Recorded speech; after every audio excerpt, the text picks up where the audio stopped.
Bonjour mes amis, que Dieu vous bénisse tous, au nom du Seigneur Jésus.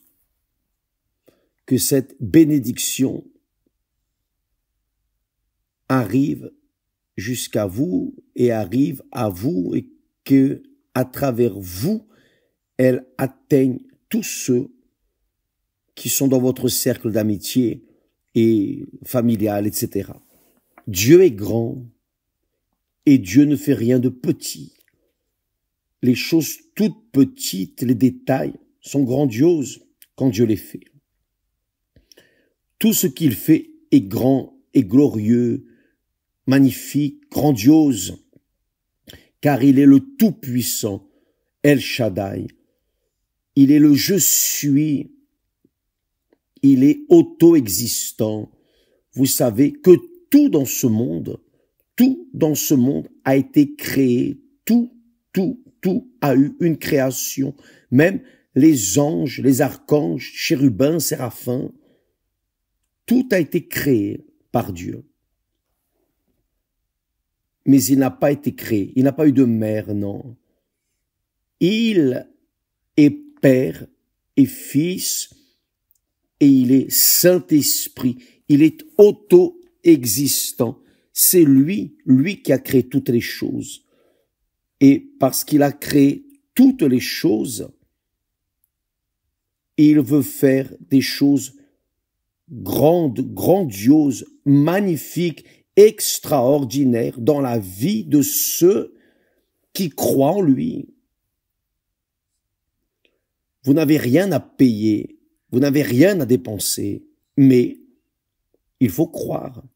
Et pour croire, il faut donner votre vie. Il faut livrer votre vie, soumettre votre vie à sa sainte parole, la parole de Dieu. Donc, Zachée, nous parlons de Zachée. J'étais en train de penser, Zachée devait être un homme amer, très amer, bien que riche, il était riche, très riche. Il était richissime, car il était le chef des collecteurs d'impôts pour Rome. Et évidemment,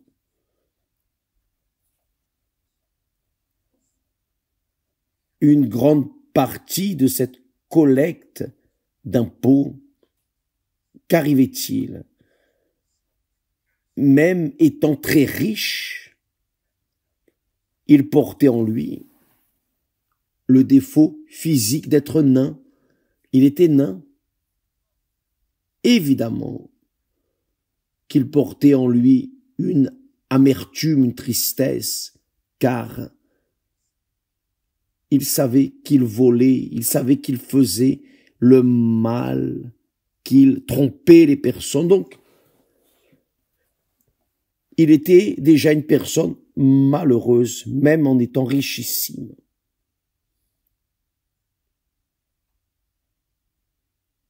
Quand il a rencontré le Seigneur Jésus, quand il a vu le Seigneur Jésus, il a dû rester extraordinairement heureux, mais quand le Seigneur Jésus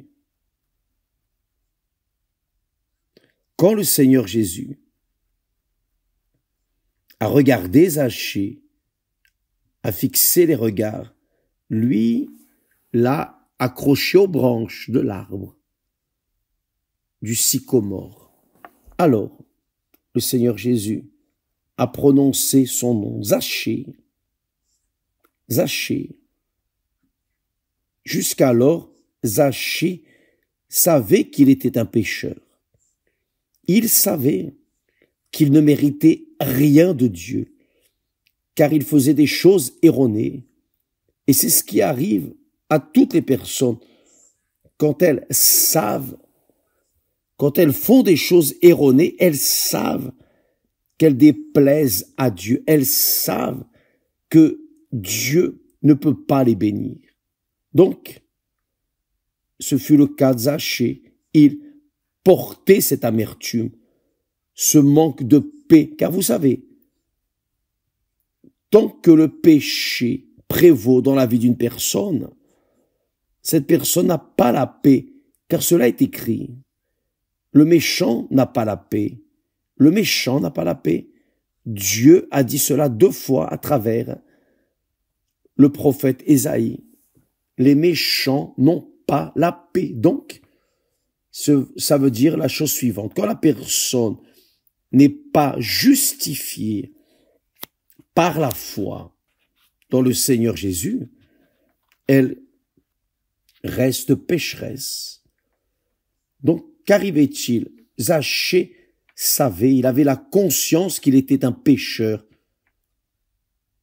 de la pire marque. Sauf que, en même temps, en lui, il avait cette conscience. Je suis un malheureux, j'ai de l'argent, j'ai tout, mais en moi, il n'y a pas de paix.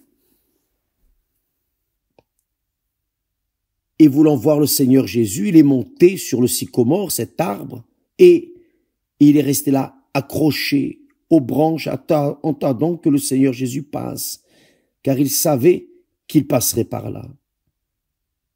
Et quand il a vu le Seigneur Jésus, et que le Seigneur Jésus l'a vu, le Seigneur Jésus a mentionné son nom, Zachée. Hâte-toi de descendre. Le Seigneur Jésus a dit à Zachée, hâte-toi de descendre, car il faut que je demeure aujourd'hui dans ta maison. Je crois que Zachée a dû rester tellement enthousiaste qu'il a dû avoir peur de descendre rapidement. Mais je crois aussi que le Seigneur Jésus a dû lui donner les conditions de croire dans son assurance. En d'autres mots, descends, hâte-toi de descendre, car si tu tombes, je suis là, je te rattrape. Zachée devait descendre avec hâte. Il devait descendre avec hâte, car le Seigneur Jésus s'était arrêté et la foule était derrière lui. La foule, Seigneur, imaginez cette foule, chacun demandant une chose tout autour de lui, et le Seigneur Jésus, à toi de descendre, car il faut que je demeure aujourd'hui dans ta maison. C'est-à-dire un homme qui était condamné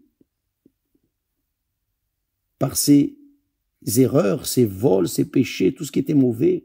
Mais Dieu lui-même s'est invité dans sa maison, ou plutôt a déterminé, aujourd'hui, il faut que je demeure aujourd'hui dans ta maison. Vous imaginez la joie de Zachée. Et Zachée, il est sorti courant avec le Seigneur Jésus. Là, il a pressé, le texte dit, Zachée se hâta de descendre et le reçut avec joie, heureux. Voyant cela, tout le monde voyait cela. Tous murmuraient et disaient, il est allé loger chez un homme pécheur. C'est-à-dire, ils ont commencé à censurer le Seigneur Jésus, car il s'est invité pour aller chez Zachée. Ainsi le monde vit dans le péché.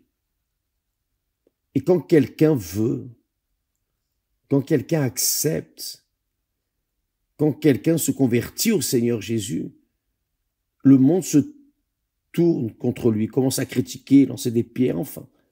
Que peut-on faire? C'est le monde.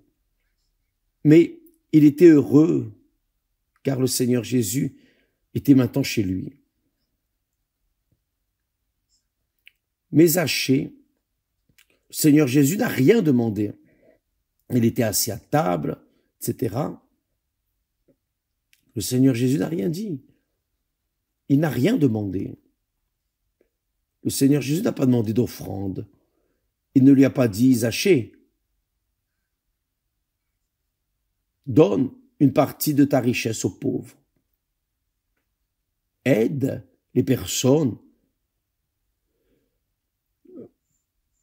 Le Seigneur Jésus, sa présence oblige, sa présence en nous oblige à donner, à renoncer à notre ego, nos valeurs, et tout mettre à la disposition de Dieu. C'est la réalité. Donc, quand une personne est remplie du Saint-Esprit, elle veut donner, donner. Ça, c'est sa foi. Car la richesse qu'elle a en elle maintenant est infiniment plus grande. Je me souviens,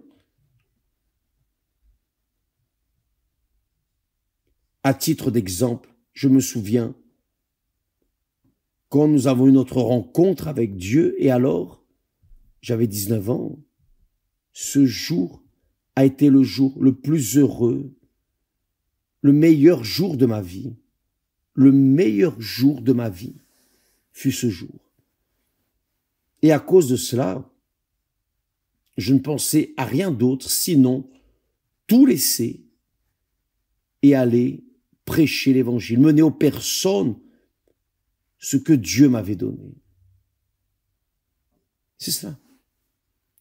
Nous renonçons à tout. Je n'avais rien, mais j'avais ma vie, mes rêves, mes projets, mais j'ai renoncé à tout. Et à partir de là, cela a été une idée fixe en moi. Mon Dieu, si le Seigneur ne m'utilise pas, si tu ne veux pas ma vie, alors enlève-la. Je ne veux plus vivre dans ce monde.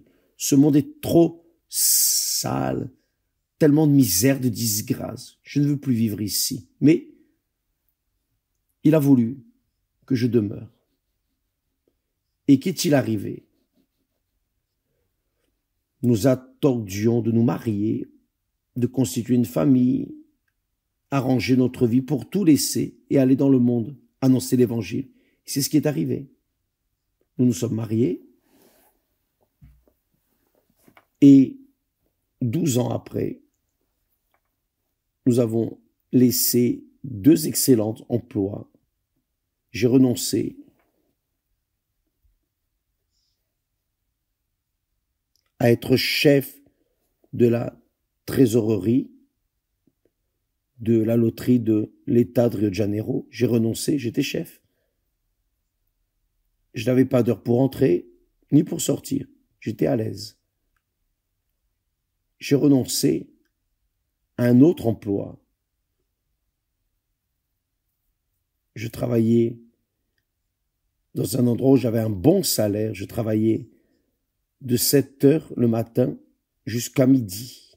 Donc, j'avais 2 excellents emplois qui me garantiraient une vie. J'ai demandé ma démission. Tout le monde a dit, tu es fou. Tu vas laisser ce qui est certain pour ce qui est douteux. Je vais laisser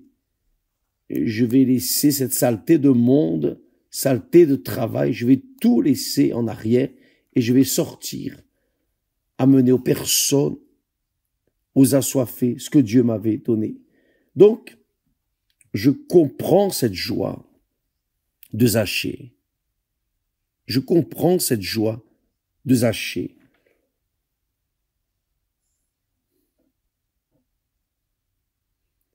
Tout le monde voyait et tous murmuraient que le Seigneur Jésus était allé loger chez un homme pécheur, comme s'ils étaient des saints. Mais à ce moment-là, la joie de Zachée était si grande, car quand la personne a le Saint-Esprit, il n'y a que de la joie, il n'y a que de la lumière. Des problèmes, nous en avons tous. À l'extérieur sont des problèmes, mais en nous, il y a la joie. Alors, Zachée librement et spontanément. Personne ne lui a demandé. Le Seigneur Jésus n'a rien dit. Il a dit, voici Seigneur, je donne aux pauvres la moitié de mes biens. La moitié de mes biens. Je les laisse aux pauvres. Je les donne aux pauvres. Et si j'ai fait tort de quelque chose à quelqu'un, et il savait qu'il l'avait fait, je lui rends le quadruple. Vous voyez quelle chose merveilleuse. Le quadruple. Donc, quand le Seigneur Jésus a entendu cela, il a dit, le salut est entré aujourd'hui dans cette maison. Le salut est entré aujourd'hui dans cette maison. Le salut va dans toutes les maisons, vers toutes les personnes, car Dieu connaît le cœur de chacun. Mais ceux qui sont sincères,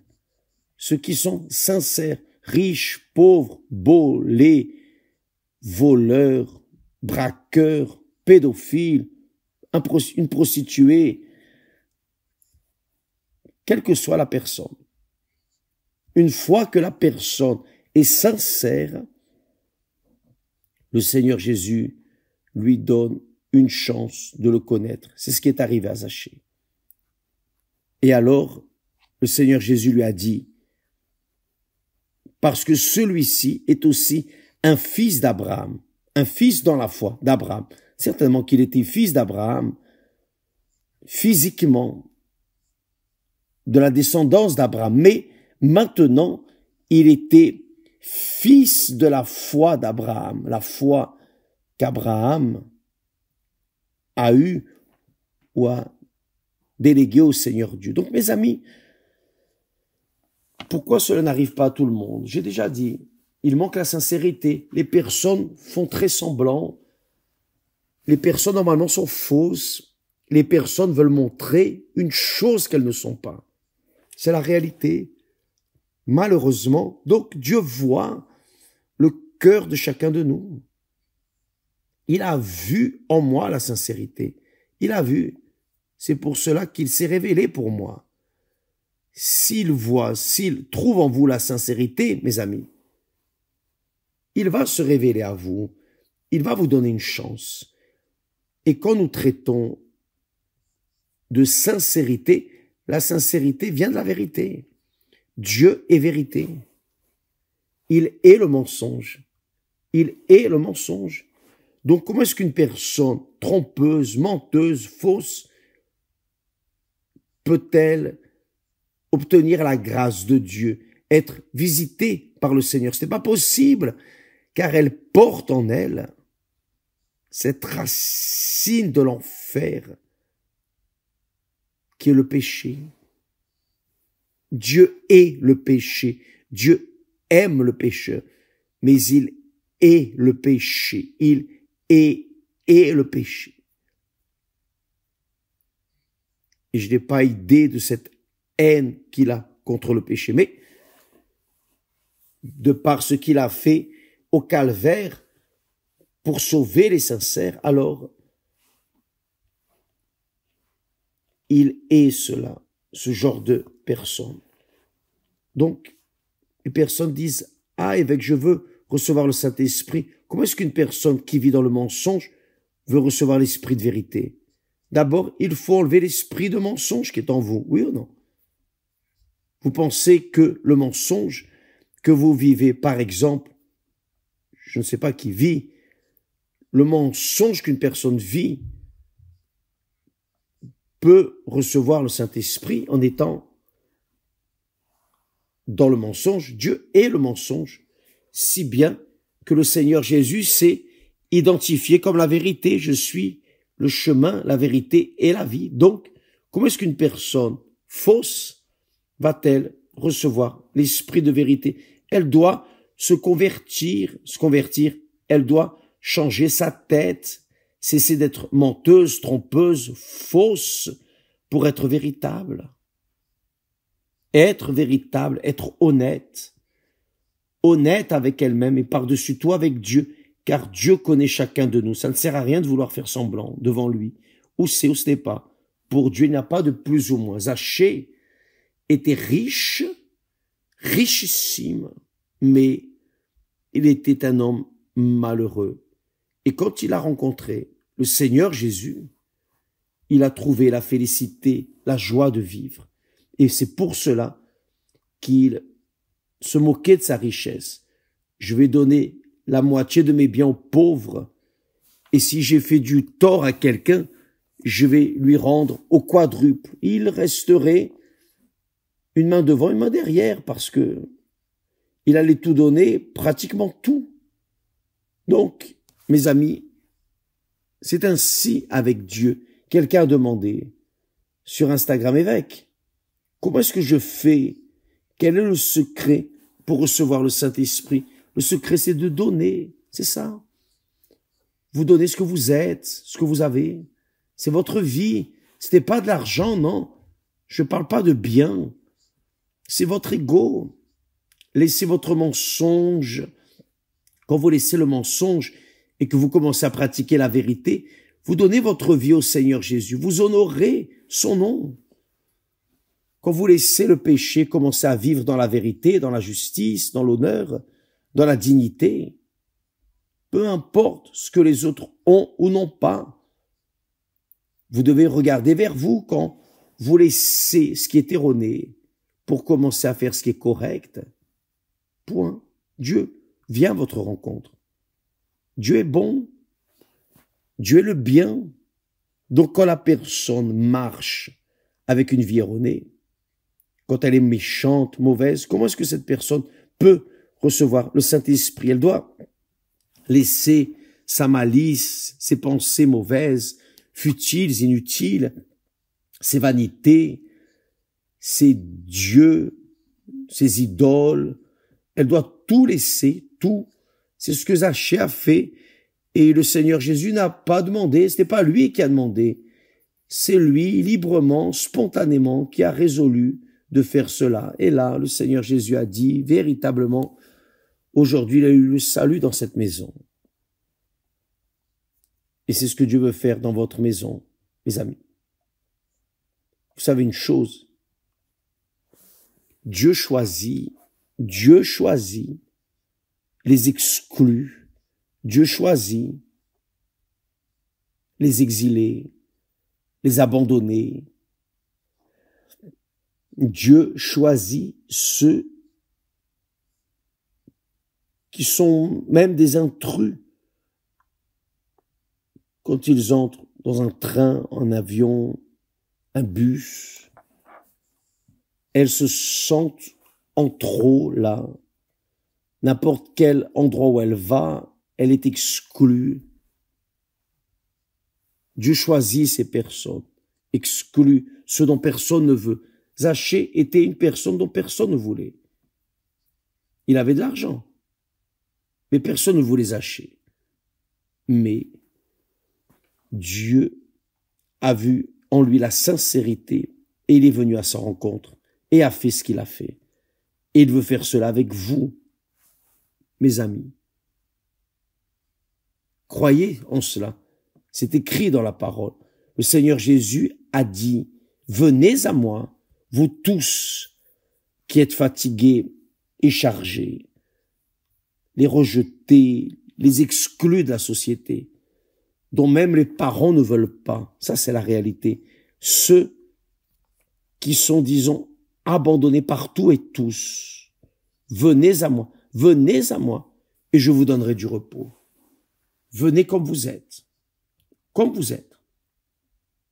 Alors, vous allez recevoir le Saint-Esprit gratuitement. Car vous avez renoncé à votre ego, votre orgueil, vos vanités, enfin, votre jeu. Vous avez cessé d'être votre propre Dieu, votre propre déesse. Vous avez tout laissé en arrière. C'est cela.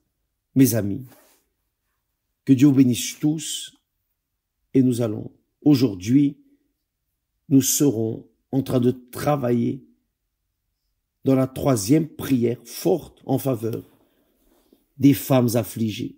Vous qui êtes affligés,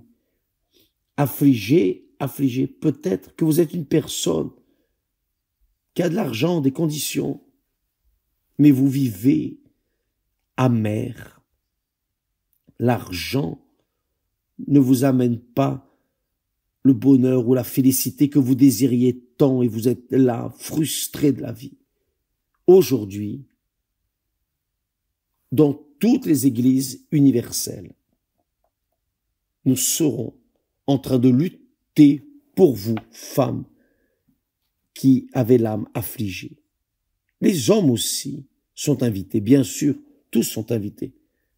Tous sont bienvenus, mais nous focalisons davantage des femmes, précisément parce que ce sont celles qui souffrent le plus. Si vous êtes l'une de ces personnes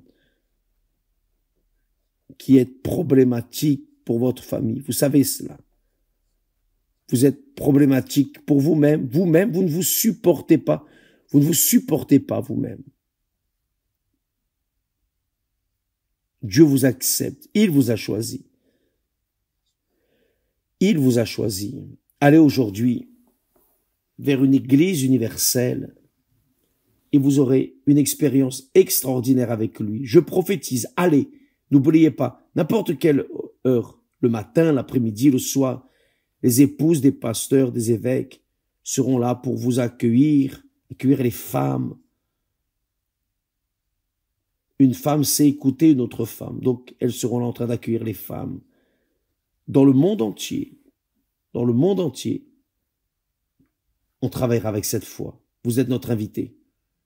Il n'y a rien à payer, ni même le parking. Que Dieu vous bénisse. Et à plus tard, au nom du Seigneur Jésus. Amen.